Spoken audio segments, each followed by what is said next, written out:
حي على الفلاح.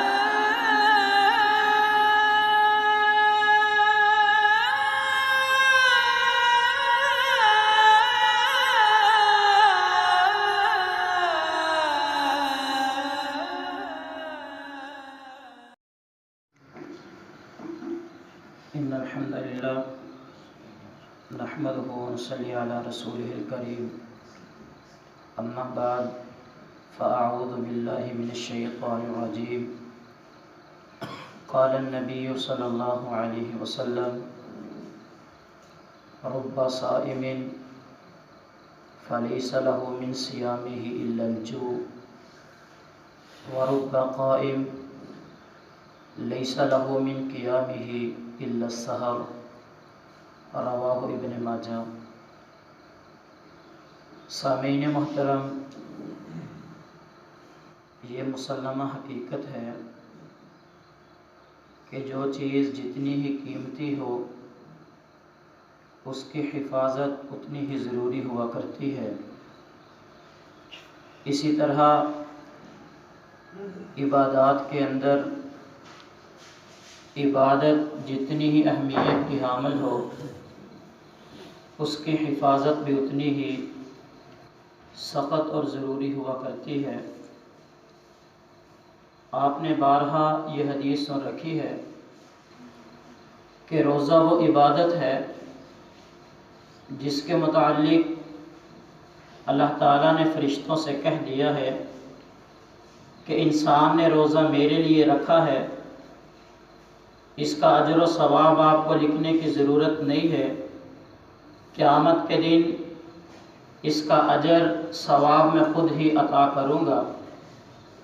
جب یہ اتنی بڑی عبادت ہے کہ اس کا ثواب فرشتے نہیں لکھتے، اللہ تعالیٰ خود ہی قیامت کے دن اس کا اجر و ثواب بندے کو عطا کریں گے، تو یقیناً پھر اس کی حفاظت وہ بھی بہت بڑا کام ہوگا اور وہ اتنی ضروری ہے. صرف یہ روزہ نہیں ہے کہ بندہ پورا دن بھوک اور پیاس برداشت کر لے اور رات کو شب بیداری کو برداشت کر لے اور سمجھے کہ میں نے روزے کا حق ادا کر دیا. سنیے نبی علیہ الصلوۃ والسلام کے اس فرمان کو جو ابن ماجہ کے اندر ہے. سیدنا ابو ہریرہ رضی اللہ تعالیٰ عنہ فرماتے ہیں کہ رسول اللہ نے فرمایا تھا کہ رب صائم فلیس لہ من صیامہ الا الجوع. کتنے ہی ایسے روزے دار ہیں جن کو سوائے بھوک کے روزے سے کچھ حاصل نہیں ہوتا، سارا دن بھوک اور پیاس کے علاوہ ان کے حصے میں کچھ نہیں آتا، وہ اجر و ثواب سے محروم رہتے ہیں. اور اسی طرح کتنے ہی راتوں کو جاگنے والے ہیں، اپنی نیند کا نذرانہ دے کر بھی انہیں کوئی ثواب نہیں ملتا. حضرات وجہ کیا ہے؟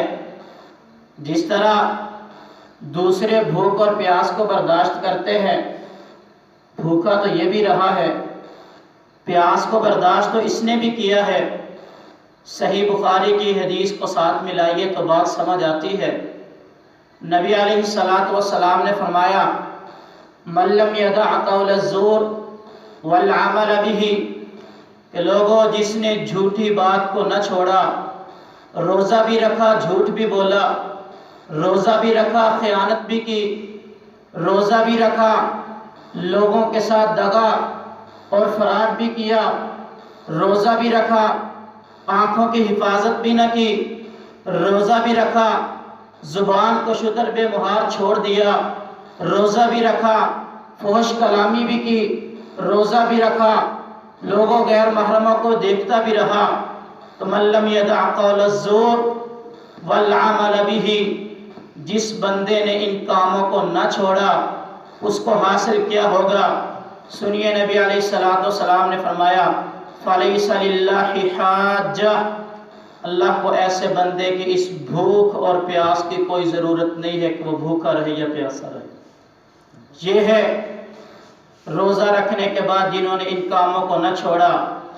رب صائم فلیس من صیامہ الا الجوع، یہ ایسے بندے ہیں کہ جن کو بھوک اور پیاس کے علاوہ روزے سے کچھ حاصل نہیں ہوتا۔ اس لیے اگر ہم روزہ بھی رکھیں جھوٹ بھی نہ چھوڑیں، روزہ رکھ کے دوسروں کی غیبت اور چغلی نہ چھوڑیں، میرے بھائیو ایسی بھوک پیاس کا کوئی فائدہ نہیں ہے۔ روزے کا یہ تقاضا ہے۔ قرآن نے جب روزے کی فرضیت کو بیان کیا تھا، اس کا اعلان کیا، تو یہی کہا تھا لعلکم تتقون۔ روزے فرض کرنے کا مقصد یہی ہے کہ تم متقی بن جاؤ، پرہیزگار بن جاؤ۔ اگر ہم روزہ رکھ کے چغلی سے باز نہ آئے، کیسا تقویٰ ہے؟ اگر روزہ رکھ کے دوسروں کی غیبت بھی کریں، کیسا تقویٰ ہے؟ روزہ رکھیں جھوٹ بھی بولیں، کیسا تقویٰ ہے؟ اگر روزہ ہمیں ان کاموں سے روکے ہی نہ، یہ کیسا روزہ ہے؟ اس لیے خدا را یہ بھوک اور پیاس، اس کو صحیح معنوں کے اندر روزہ بنائیے، جسے اللہ کے نبی علیہ السلام نے روزہ کہا ہے۔ پھر ہے کل قیامت کا دن ہوگا، اللہ تعالیٰ فرمائیں گے کہ اس بندے نے میرے لیے روزہ رکھا تھا، میں ہی اس کا اجر عطا کروں گا۔ اللہ سے دعا ہے کہ اللہ تعالیٰ ہمیں صحیح معنوں کے اندر روزے دار بنا دے، روزے کے تقاضوں کو پورا کرنے کی توفیق عطا فرمائے۔ وما علینا الا